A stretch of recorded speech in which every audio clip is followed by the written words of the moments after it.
Estamos ao vivo! Bom dia Instagram, bom dia YouTube, sejam muito bem-vindos a mais um dia de live desta semana, que é a 46ª semana de lives consecutivas. Bom dia, Rosane Meneghelli, minha querida, seja muito bem-vinda. Estamos finalizando um livro extraordinário para empresárias, empreendedores, né, gente, empresários, esse mundo aí do corporativo, de gestão, de liderança, de funcionários também. 46ª, eu vou completar um ano, né? Vou completar um ano. E aí eu vou ver o que eu vou fazer. Ontem eu fui dormir pensando nisso. O que eu vou fazer? Continuo, Senhor, me dá o direcionamento. Um ano eu vou manter ali, né? Então, assim, faltam ainda algumas semanas e tem alguns livros para serem lidos e depois a gente vai ver o que Deus vai nos direcionar. E o porquê, né? E o porquê disso tudo.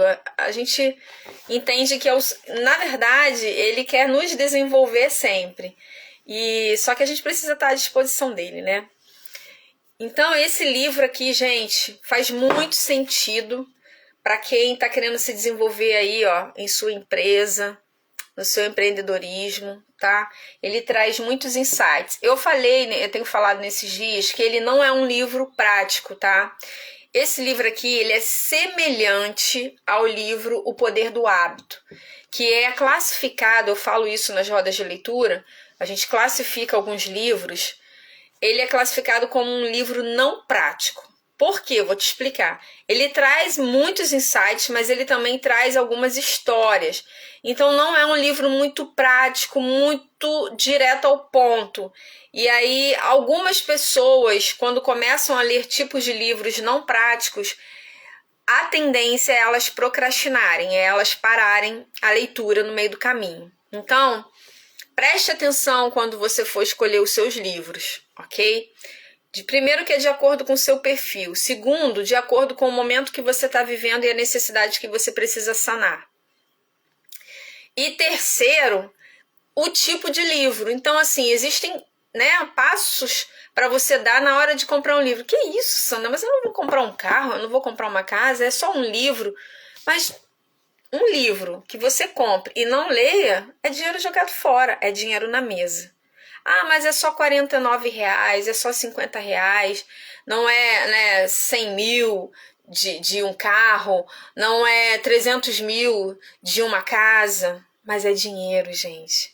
É tempo, é energia. Os três maiores recursos que nós temos é tempo, que representa a vida, dinheiro e energia. Se você desperdiça essas três coisas que você tem, acabou. Acabou, tá? Acabou. Deixa eu convidar aqui algumas pessoas, Rosane. Ah, acabei enviando para você. A gente tem Instagram, né? Rosane, eu não sei com você. Quero que você me dê sua opinião sincera. O Instagram tá difícil entregar para você também. Você tem técnicas aí para entregar melhor? Fala aí com a gente. Porque, minha amiga, eu tenho tido muita dificuldade, principalmente na entrega aqui, ó, das lives. Os stories, eles vão variando um pouquinho, o feed entrega um pouco mais no feed, tá? Eu acho que a gente está num momento de feed agora. Não sei o que você pensa. Travando? Melhorou? Me diz aí se melhorou. Tá no Wi-Fi. Não tô nem nos dados móveis. Como é que tá pra você o Instagram, Rosane? Você tá conseguindo uma boa entrega?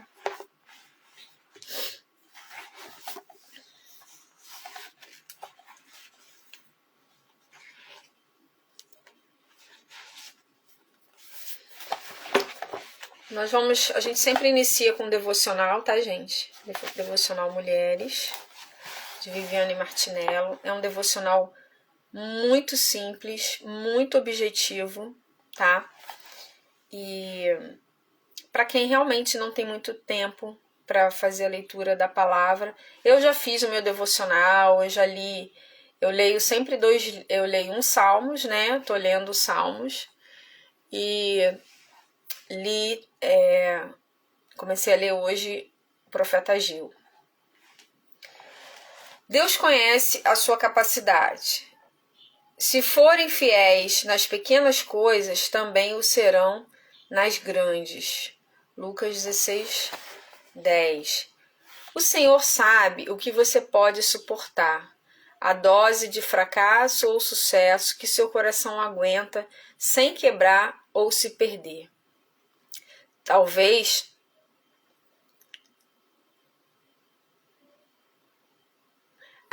tá bom. Entendi agora. Travando demais. Entendi. Voltando aqui antes da gente continuar. Então, essa dificuldade... São várias dificuldades, né? O meu é de visualização nos stories. Às vezes eu invisto bastante tempo lá nos stories e não tenho um retorno. Eu tenho tido um retorno maior no meu feed mesmo. Até impulsionei esses dias, né? Ganhei seguidores qualificados, né? Que a gente chama. Mas complicado. Eles estão forçando um pouquinho pra gente colocar aquele selo de verificado, né? Eu não sei se você tem o selo. Acho que não, né? Mas, que é uma mensalidade, acho que de R$55, que aí eles acabam entregando um pouco mais para quem tem esse selo. Já percebi isso. Também protege a conta de alguns golpes, né? É o que eles dizem. Então, o Senhor sabe o que você pode suportar, a dose do fracasso ou sucesso que seu coração aguenta sem quebrar ou se perder.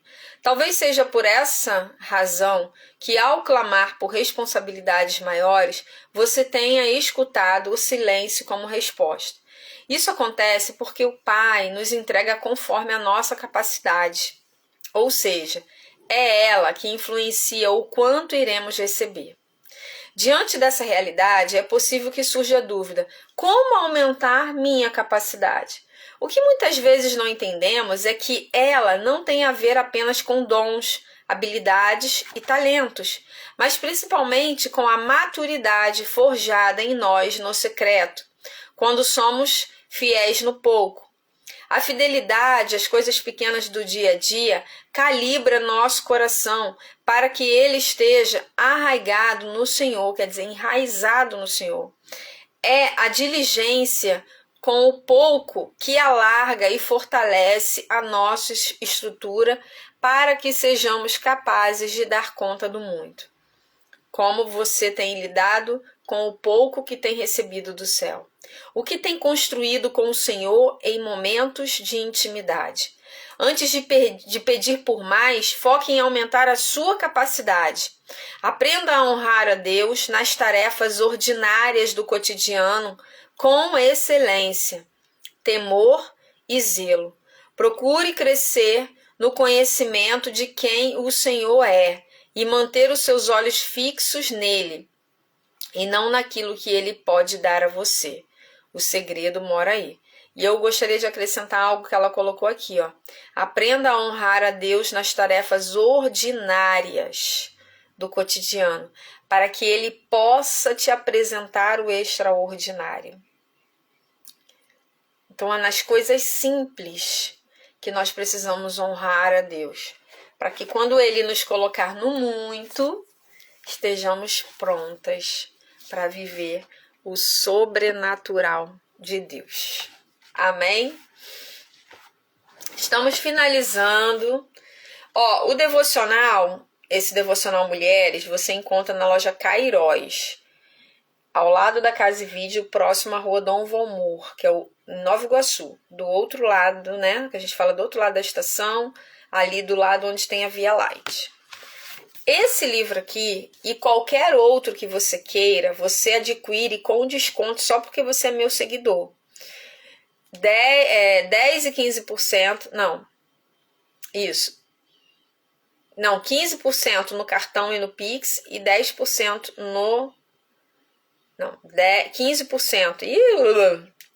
15% no dinheiro e no Pix e 10% no cartão. esse livro ou qualquer outro livro que você queira encomendar, você consegue na @papelcoloridorj. Quando acabar a live, você já pode começar a seguir @papelcoloridorj, tá? Agora, a Papel Colorido RJ, ela tem um ponto fixo, tá? A Verônica, eu não sei se é de segunda a sexta ou se é de segunda a sábado, mas ela se encontra na Galeria Garcias, em Nova Iguaçu, no bequinho da Vivian Festas. Muito fácil de achar, não tem erro. Aquele beco da Vivian Festa, onde tem aquela pipoca deliciosa, que é a pipoca mais famosa de Nova Iguaçu. Aquela pipoca é desde a época que eu estudava no ensino médio, em 1991. Desde 1990, eu acho que até um pouquinho antes, que ela já existia, tá? Em 1991 eu comprava essa pipoca lá e ela existe até hoje. Hoje acho que são os netos ou os filhos do moço lá. Não sei se era seu Zé, o nome dele. Mas é de uma família. Então, em uma ponta, essa pipoca é de frente pro calçadão de Nova Iguaçu. E na outra ponta da galeria, né? Do beco lá da galeria, tem uma loja de noivas, vestido de noivas. Então, assim, não tem erro. Super fácil. Papel Colorido RJ. Quando o porquê desaparece, tudo que resta é o quê? Em 5 de abril de 1992, aproximadamente às 8 horas da manhã, o Walmart perdeu seu porquê. Naquele dia, Sam Walton, o inspirado líder do Walmart, o homem que personificava a causa em torno da qual construir a maior rede de varejo do mundo, morreu no hospital da Universidade de Ciência do Arkansas, em Little Rock, de câncer na medula óssea. Pouco depois, o filho mais velho de Walton,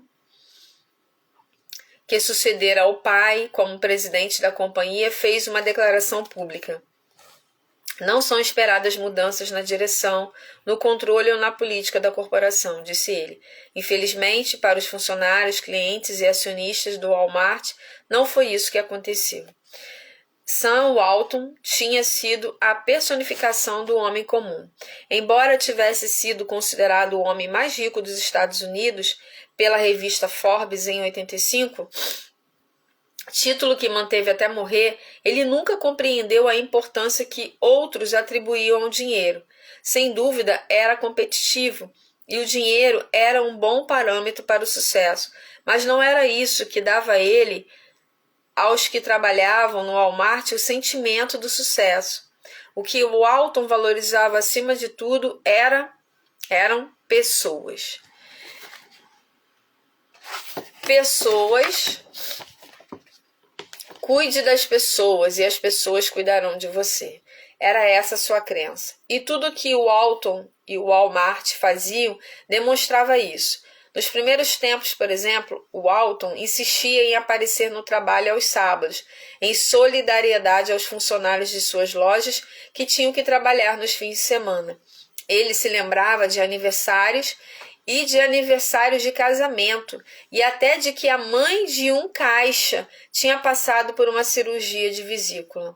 Repreendia seus executivos por dirigirem carros caros e resistiu durante muitos anos a usar o jatinho da corporação. Se o americano médio não tinha essas coisas, seu paladino tampouco teria. O Walmart nunca passou por uma ruptura sob o comando de Walton, porque ele nunca se esqueceu de suas origens. Eu nunca acreditei que o fato de eu cortar meu cabelo em uma barbearia fosse notícia. Onde mais iria cortá-lo? Dizia. Por que eu dirijo uma picape? Onde eu deveria transportar meus cães? Em um Rolls Royce? Sempre usando paletó de tweed, não sei se é assim, que era sua marca, e um boné de caminhoneiro. Walton era a personificação daquele a quem gostava de servir, o americano médio. Com uma companhia tão amada por funcionários, clientes e comunidades, Walton cometeu apenas um grande erro. Não expressou sua causa em palavras claras o bastante para que os outros continuassem a liderá-la depois de sua morte. A culpa não foi toda dele. A parte do cérebro que controla o porquê não controla a linguagem. Assim como tantos, o melhor que o Alton conseguia articular era como dar vida à sua causa. Ele falava em baratear produtos para que as coisas fossem mais acessíveis ao trabalhador médio americano. Falava em construir lojas em comunidades rurais para que a força de trabalho na espinha dorsal do país não tivesse de viajar para centros urbanos.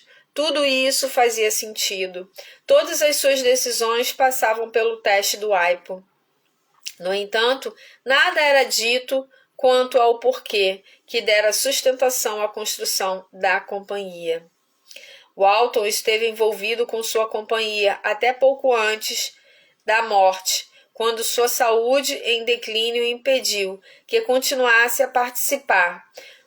Como em todas as organizações com líderes fundadores cuja presença física ajuda a manter vivo o porquê, seu envolvimento continuado na companhia lembrava a todos porque eles iam trabalhar diariamente. Ele inspirava as pessoas a seu redor, da mesma forma que a Apple funcionou sobre os eflúvios da presença de Steve Jobs. O que é eflúvios? Vamos ver, gente.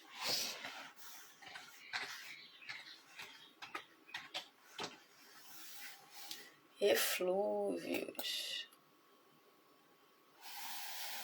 Emanação imperceptível, exalada de um fluido.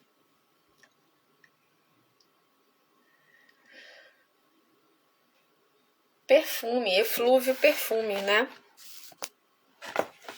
Bom dia, Nick. Sumida, hein, Nick? Nick, vamos conversar, Nick.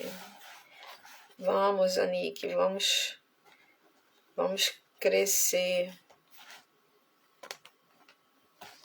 Emanação.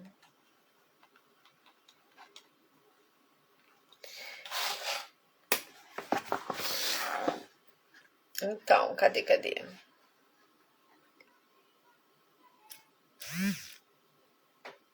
Me perdi. Aqui.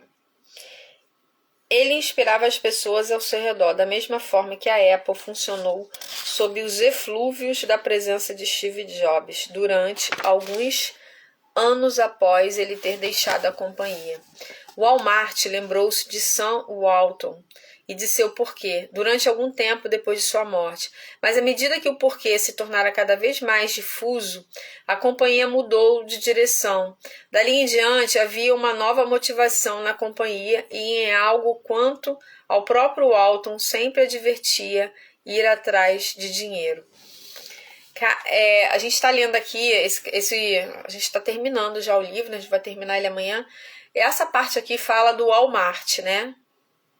Da loja lá, Walmart, do Walton. E ele fala, né, que o Walton, ele ia trabalhar dia de sábado em solidariedade aos funcionários que trabalhavam no final de semana, porque era direto, né, essa loja. E aí ele lembrava de aniversários dos funcionários, ele lembrava de aniversário de casamento dos funcionários, ele lembrou, aí eles mencionam aqui que ele lembrou que a mãe de um caixa da loja, né, um operador de caixa lá, tinha passado por uma cirurgia de vesícula e ele chegou perguntando como tinha sido essa cirurgia. Então, o Walmart, ele utilizava pessoas para alcançar pessoas, então ele tratava bem seus funcionários, ele se mantinha ali no nível dos funcionários, no nível médio de um americano, para que ele acessasse novas pessoas. Qual era o objetivo da loja dele? Que pessoas com uma estrutura média, né, financeira, conseguissem ter acesso a bons produtos com bons preços. Então esse era o porquê dele, ajudar pessoas, dar acesso a pessoas. Depois que ele morreu e o seu filho mais velho assumiu, como ele não tinha deixado muito claro isso, as pessoas viam ele fazer determinadas coisas, mas ele nunca deixou claro o porquê dele. O que aconteceu? A empresa né, que ficou após a morte dele, né, a liderança não conseguiu dar continuidade ao porquê. E aí a empresa se perdeu. Ângela Abreu, pensei em você hoje. Eu falei, caramba, Ângela, acho que só entrou na minha live uma vez. Uma vez, por Deus, eu pensei em você hoje, um pouco antes da live começar. Mas tudo bem. Então, o Alton, né, que era o dono da Walmart, essa loja muito conhecida mundialmente porque tinha os preços muito baixos. Eu tenho amigas que foram para Orlando e elas passaram nessa loja. E as lojas, que bom, é uma loja com preços muito baixos, então ela dava acesso a pessoas mais simples a comprar. Então essa era a proposta do Walmart, do Alton, o dono da Walmart, dar acesso às pessoas. O porquê dele era isso, pessoas. Então ele tratava bem os funcionários dele, para que os funcionários dele conseguissem recepcionar bem os seus clientes. Uma empresa, gente, que valoriza os seus clientes, os seus funcionários, que dá treinamento, que trata bem, que pensa neles, a probabilidade dela vender mais é muito grande. É muito grande. Por quê? Funcionários satisfeitos, eles atendem melhor. E se eles atendem melhor, o cliente compra mais, o cliente é fidelizado e o cliente indica. Olha isso. Isso é mentalidade. A Costco foi fundada em 1983 por alguém do tipo Porquê, Jim Sinegal, e alguém do tipo como Jeffrey Brotman. Sinegal havia aprendido sobre lojas de desconto com Saul Price, a mesma pessoa de quem Sam Walton admitiu ter tomado emprestado muito do que sabia sobre o negócio. E como Walton, Sinegal priorizava as pessoas. Vamos ser uma companhia que trata a todos pelo primeiro nome, ele disse em uma entrevista no programa jornalístico. Seguindo a mesma fórmula de outros líderes inspiradores, a Costco, não sei se é assim que se pronuncia, tá, gente? Acredita em cuidar primeiro de seus funcionários. Historicamente, tem pagado a seu pessoal cerca de 40% mais do que trabalhavam na Sam's Club, o grande depósito de vendas com desconto do Walmart. E a Costco oferece benefícios acima da média, inclusive plano de saúde para mais de 90% de seus funcionários. Com isso, a rotatividade de funcionários se mantém de forma consistente, 5 vezes menor do que Sam's Club. Como todas as companhias construídas em torno de uma causa, a Costco baseou-se em um megafone para ajudá-las a crescer. Eles não têm um departamento de relações públicas, nem gastam dinheiro com publicidade. A lei da difusão e inovação é tudo de que a Costco precisa para propagar sua palavra. Imagine que você tem 120 mil embaixadores fiéis lá fora, que sempre dizem coisas boas sobre você. Graceja Sinegal, reconhecendo que o valor da lealdade de seus funcionários é maior do que o da publicidade e de ações de relações públicas. Qual é a mentalidade aqui, gente? Tratar bem meus funcionários, porque são eles que farão a divulgação do meu negócio. Vocês com certeza, vocês já trabalharam ou já ouviram alguém falar mal da própria empresa onde trabalha? Quem já viu isso? Já ouviu? Eu já ouvi, tá? A pessoa, ela critica a empresa de uma maneira que até critica para cliente, critica para quem quer trabalhar lá, então ela joga contra. Quando eu cuido dos meus funcionários, bom dia, Leandra, quando eu trato eles bem, quando eu busco maneiras de abençoá-los, né, de favorecê-los, aqueles funcionários, eles sentirão prazer em trabalhar ali, gente. Para dizer que, na verdade, quando você entra em um ambiente em que os funcionários têm prazer, Gente, a atmosfera é outra do que quando você entra num lugar onde os funcionários estão totalmente insatisfeitos. Por mais que a pessoa precise de dinheiro, por mais que a pessoa queira vender, a insatisfação está estampada na cara dela. E isso gera em quem chega no lugar a vontade de comprar o que está precisando e sair rápido, porque ela não quer ficar naquele ambiente. Mas quando tudo funciona, aquela engrenagem toda funciona, o clima é agradável, o ambiente favorece você ficar ali, e aí você entra para comprar uma pilha e você sai dali com uma cesta cheia. Por quê? O ambiente te abraça. A energia dos funcionários te abraça. Essa é a visão da Costco. E era do Walmart também, né? Da Walmart. Durante anos, analistas de Wall Street criticaram a estratégia da Costco de gastar tanto com seu pessoal em vez de cortar custos para aumentar as margens e beneficiar o valor das ações. Wall Street teria preferido que a companhia se concentrasse em o que fazia em detrimento de por que o fazia. Um analista do Deutsche Bank disse à revista Fortune: a Costco continua a ser uma companhia que atende melhor ao membro do clube e ao funcionário do que o acionista. Olha isso. Críticas. Porque você está fora de um sistema. Qual é o sistema? O sistema é dinheiro o tempo inteiro. Ele ganhava dinheiro? Ganhava, claro, porque ele queria ganhar dinheiro. Mas o foco dele também era o quê? Pessoas. Qual era o porquê dele? Pessoas. Alcançar pessoas. Fazer bem às pessoas. Felizmente, Sinegal confia mais em sua intuição do que nos analistas da Wall Street. Wall Street está no negócio de ganhar dinheiro entre agora e terça-feira que vem, disse ele na entrevista no 20 por 20. Nós estamos no negócio de construir uma organização, uma instituição que esperamos que esteja aqui nos próximos 50 anos. E pagar bons salários e manter as pessoas trabalhando com você é um grande negócio. O mais incrível por trás de tudo isso não é o quanto o Sinegal é inspirador, mas que quase tudo o que ele diz e faz é um eco de Sam Walton. O Walmart se tornou grande como é, fazendo exatamente a mesma coisa, concentrando-se no porquê e assegurando o que faziam demonstrasse isso. Que o que faziam demonstrasse isso.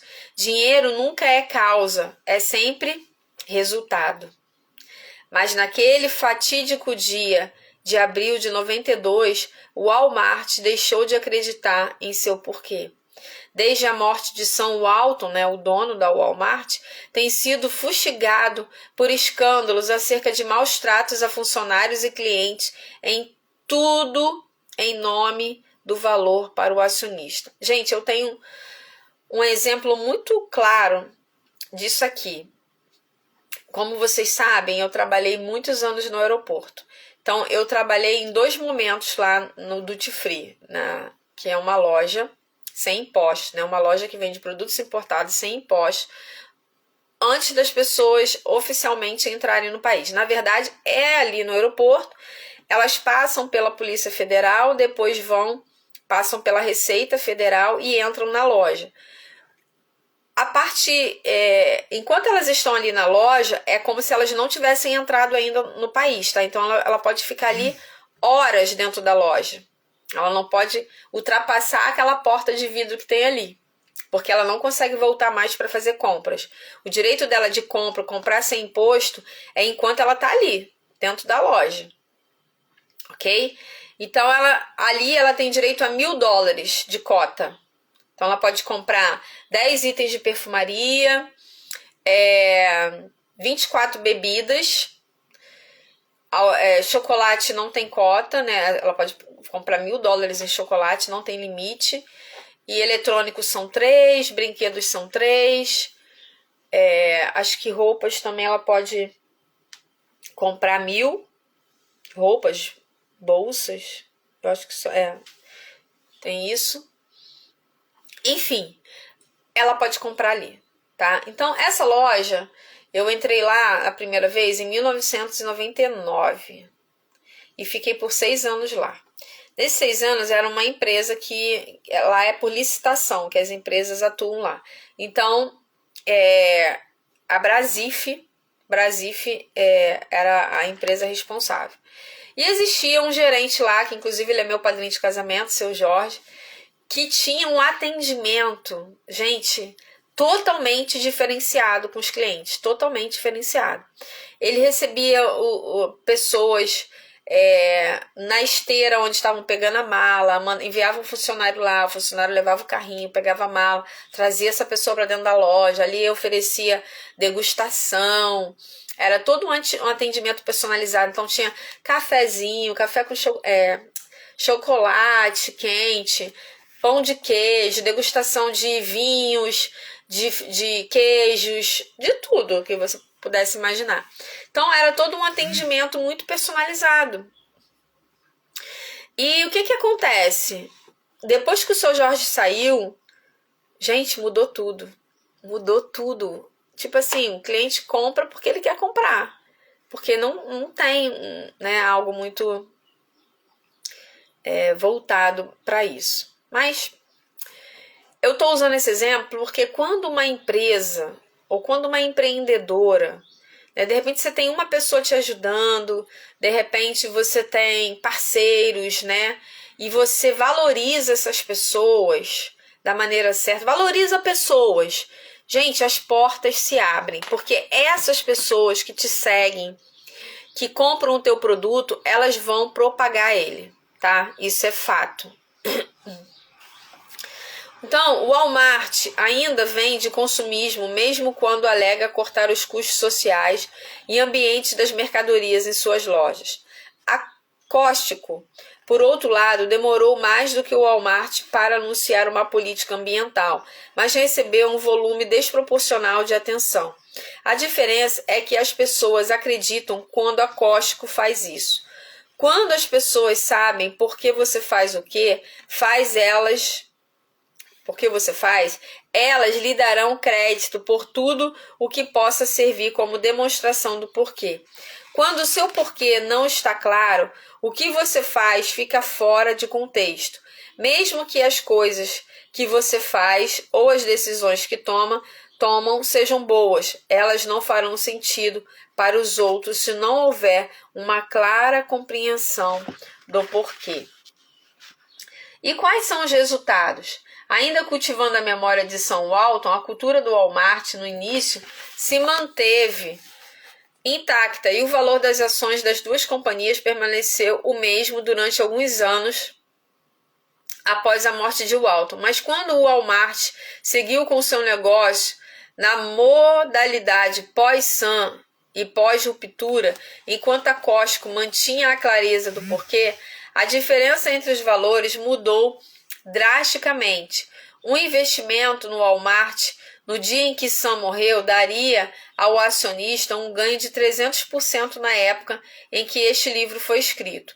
Um investimento feito na Costco no mesmo dia teria um ganho líquido de 800%. A vantagem da Costco é que a personificação de seu porquê, Jim Sinegal, ainda está lá. As coisas que ele diz e faz ajudam a reforçar em todos que o cercam a razão de ser da companhia, sendo coerente com o seu porquê. Sinegal tem um salário anual de $430 mil, quantia relativamente pequena considerando o tamanho e o sucesso da companhia. No auge do Walmart, Sam Walton nunca teve um salário maior que $350 mil por ano, também consistente com aquilo em que acreditava. David Grass, o primeiro a assumir o cargo de CEO após Sam Walton, um homem que conviveu durante um período considerável com o Walton, disse: muito do que está acontecendo com a companhia de grande sucesso e com esses CEOs e seus super salários, que na realidade estão fazendo uma pilhagem e não cuidam de ninguém exceto de si mesmos, me chateia de verdade.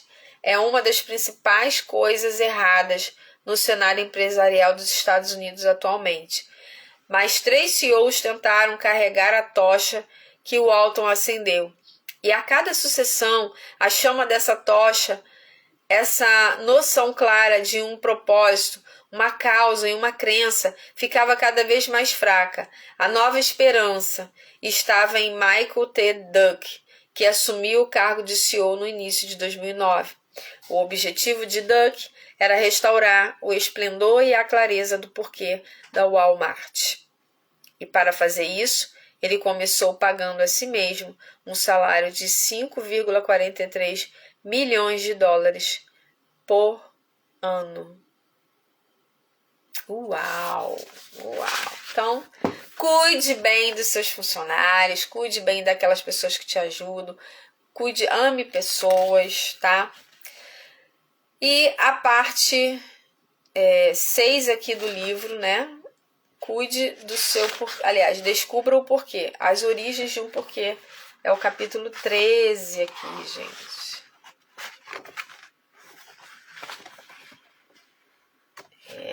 Tem que resumir aqui. As origens de um porquê. Começou no norte da Califórnia na época da Guerra do Vietnã, quando ideais anti-governo e o desdém por grandes centros de poder corriam desenfreados. Os jovens enxergavam no poder do governo e das corporações o inimigo, não por ser grande, mas porque esmagava o espírito individual. Eles imaginavam um mundo no qual o indivíduo tivesse voz, imaginavam um tempo em que o indivíduo pudesse enfrentar com sucesso um poder dominante, antigos conceitos e pensamentos do status quo, e desafiá-los com sucesso, até redirecioná-los. Eles andavam com hippies e compartilhavam com eles algumas crenças, mas viam um caminho diferente para mudar o mundo que não exigia protestos nem envolvimento com nada que fosse ilegal. Steve Wozniak e Steve Jobs atingiram a maioridade nessa época. Não era só o espírito revolucionário que corria solto no norte da Califórnia, era também o tempo e o lugar da revolução computacional, e eles viram nessa tecnologia a oportunidade de dar início à própria revolução. A Apple deu ao indivíduo o poder de fazer as mesmas coisas que qualquer companhia, relata o Wozniak. Pela primeira vez, uma pessoa podia assumir uma corporação simplesmente porque tinha capacidade de usar a tecnologia. Wozniak concebeu a engenharia da Apple e depois a da Apple I e depois da Apple II para que fosse simples o bastante para as pessoas terem nas mãos as rédeas do poder da tecnologia. Jobs soube como vender isso, e assim nasceu a Apple Computer, uma companhia com um propósito: dar ao indivíduo a capacidade de enfrentar o poder estabelecido, empoderar os sonhadores e idealistas para desafiarem o status quo e terem sucesso. Mas sua causa, seu porquê, começou muito antes de a Apple ter nascido. Em 71, trabalhando no quarto de Wozniak, os dois Steves fizeram uma coisa que chamaram de Blue Box, caixa azul. Seu pequeno dispositivo hackeava o sistema de telefonia de modo que a taxa por ligações de longa distância não era cobrada na conta telefônica. Os computadores da Apple ainda não existiam, mas Jobs e Woz já estavam desafiando o poder do grande irmão, no caso A MABEL, American Telephone e Telegraph, companhia que tinha o monopólio dos serviços de telefonia. Tecnicamente, o que Blue Box fazia era ilegal, e como não queriam desafiar o poder transgredindo a lei, Jobs e Woz nunca usaram o dispositivo para valer, mas gostaram da ideia de dar a outros indivíduos a capacidade de não jogar segundo as regras das forças de monopólio, tema que se repetiria muito mais vezes no futuro da Apple. Em 1º de abril de 1976, eles repetiram esse modelo. O alvo foram os gigantes da indústria de computação, em particular o Big Blue, o grande computador da IBM. Antes da Apple, computação ainda significava usar um cartão perfurado para dar instruções a um enorme mainframe oculto em algum centro de computação. A IBM direcionava sua tecnologia às corporações e não visava transformá-la em uma ferramenta para que indivíduos desafiassem as corporações, como pretendia a Apple.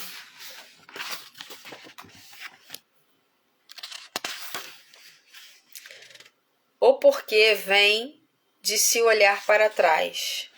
Estimativas conservadoras dizem que foi uma proporção de 3:1, mas alguns historiadores afirmam que o exército inglês estava em uma desvantagem de 6:1. Seja qual for a estimativa em que você acreditar, as perspectivas para Henrique V, rei da Inglaterra, não pareciam boas. Era fim de outubro de 415 e o exército inglês estava pronto para a batalha contra a força francesa, muito maior, em Agincourt, norte da França, mas os números eram apenas um dos problemas de Henrique. O exército inglês havia marchado mais de 400 quilômetros durante quase 3 semanas e tinha perdido cerca de 40% do seu efetivo inicial em decorrência de doenças. Os franceses, por outro lado, estavam mais descansados e com moral muito melhor, com treinamento melhor e mais experiência. Também estavam animados com a perspectiva de obter sua vingança contra os ingleses pela humilhação que haviam sofrido em derrotas anteriores. E para completar, o exército francês estava muito mais bem equipado. Os ingleses tinham armaduras leves e qualquer proteção que dispusessem não era páreo para o peso das armaduras francesas. Mas qualquer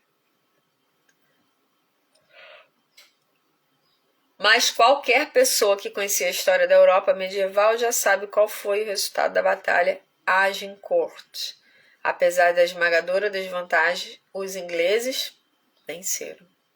Os ingleses dispunham de uma peça vital de tecnologia, capaz de confundir os franceses e dar início a uma cadeia de eventos que acabaria por resultar na derrota francesa. Os ingleses tinham o arco longo, uma arma com alcance espantoso para a época, longe do campo de batalha, afastado bastante para que uma armadura pesada não fosse necessária. Os ingleses podiam olhar o vale lá embaixo e despejar uma chuva de flechas sobre os franceses.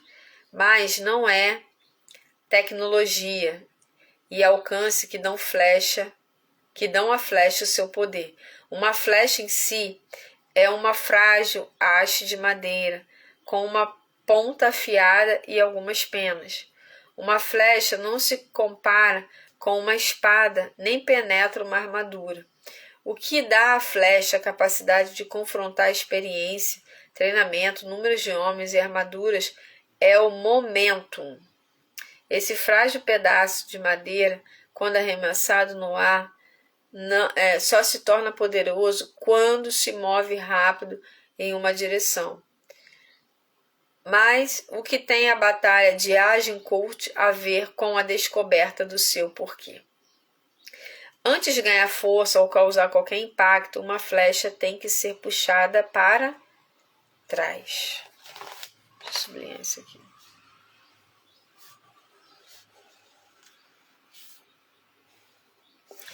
E também é daí que surge o poder de um porquê.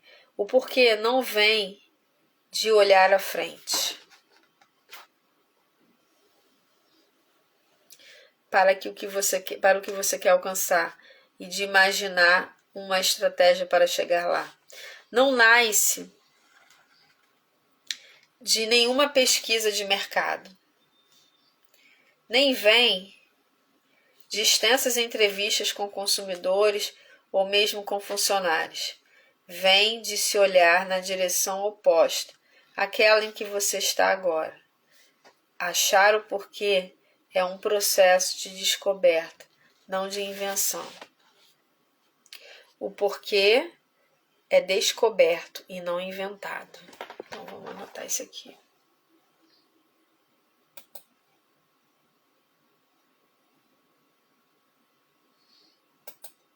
Eu tenho um bloquinho aqui, gente, de anotações, tá?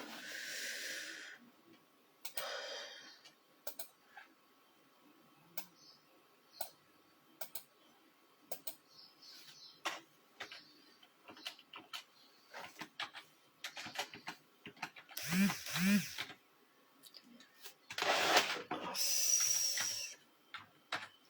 O porquê é descoberto e não inventado. Então, assim, não invente o seu porquê, descubra o seu porquê. Assim como o porquê da Apple desenvolveu-se durante as rebeldes décadas de 60 e 70, o de qualquer outro indivíduo ou organização vem do passado. Nasce da educação ou da experiência da vida de um indivíduo ou de um pequeno grupo. Cada pessoa tem um porquê e cada organização também. Uma organização, não se esqueça, é um dos OKs, uma das coisas tangíveis que um fundador ou grupo de fundadores fez em suas vidas para demonstrar seu porquê. Toda companhia, organização ou grupo com a capacidade de inspirar, começar com uma pessoa ou pequeno grupo de pessoas que se inspiram para fazer algo maior do que elas mesmas. Dar clareza ao porquê, ironicamente, não é a parte mais difícil. É a disciplina para confiar na intuição, permanecer coerente com o propósito, a causa ou as crenças. Manter-se totalmente equilibrado e autêntico é a parte mais difícil. Os poucos que são capazes de construir em torno de sua causa um megafone, não apenas uma companhia, são os que adquirem a capacidade para inspirar. Ao fazer isso, eles mobilizam um poder para motivar pessoas que poucos podem imaginar. Captar o porquê de uma companhia ou uma organização ou compreender o porquê de qualquer movimento social começa sempre com uma coisa: você. Eu vou parar por aqui, amanhã a gente finaliza, a gente vai finalizar esse capítulo e tem um outro capítulo aqui pequenininho, o capítulo 14 são 2 páginas, tá? Aí amanhã a gente finaliza. E é isso. Hoje, nós aprendemos o quanto é importante valorizar os nossos colaboradores, aquelas pessoas que estão conosco, certo? Então, até amanhã, 9 horas. Live ao vivo aqui no Instagram e as lives gravadas lá no meu canal do YouTube.